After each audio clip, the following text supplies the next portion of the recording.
We divide 807 by 2 in a long division method. So 2 times 40 is 80. On subtracting we get 0.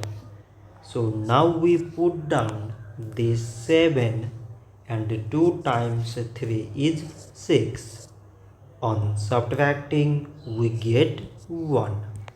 So now this 1 is less than 2 and there is no other number to put it down.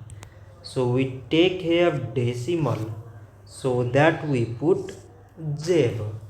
So now it is 10 and 2 times 5 is 10. On subtracting we get 0. So 807 divided by 2 is 403 decimal 5.